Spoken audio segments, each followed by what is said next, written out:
ఒకప్పుడు ఎంబర్వేల్ అనే ఒక అందమైన లోయలో పైరా అనే అద్భుతమైన డ్రాగన్ ఉండేది.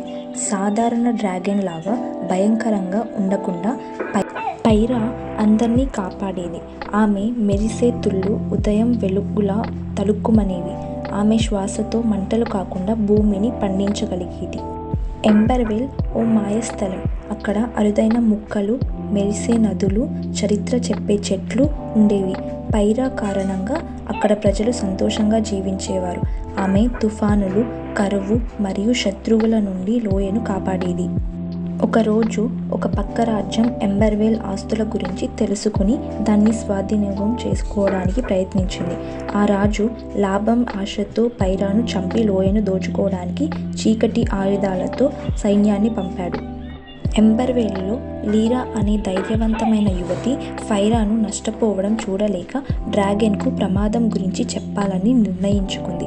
ఆమె పైరాకు దగ్గరికి వెళ్ళి సమస్య వివరించింది. లీరా ధైర్యాన్ని చూసి పైరా భావోద్వేగంతో శత్రువులపై పోరాడాలని నిర్ణయించింది, కానీ హింస లేకుండా. పైరా ఆకాశంలోకి ఎగిరి మంటలతో ఓ రక్షణ గోడ సృష్టించింది. ఎంబర్వేల్ను కాపాడింది. కానీ శత్రువుల చేతిలో ఉన్న మాయ ఆయుధాలు ఆ రక్షణను బలహీనపరుస్తున్నాయి. లీరా పైరాకు సహాయం చేయాలని లోయలో ఉన్న పురాతన క్రిస్టల్ను కనుగొన్నది. ఆ క్రిస్టల్ పైరా శక్తిని పెంచగలిగింది. గ్రామస్తుల సహాయంతో లీరా ఎత్తైన కొండ శిఖరానికి చేరుకుని క్రిస్టల్ను పైరాకు ఇచ్చింది. క్రిస్టల్ శక్తితో, ప్రజల ఐక్యతో పైరా ఒక గొప్ప శక్తిని విడుదల చేసి శత్రువుల మాయ ఆయుధాలను ధ్వంసం చేసింది. శత్రువులను వెనక్కు పంపింది. లోయ మళ్ళీ సురక్షితంగా మారింది.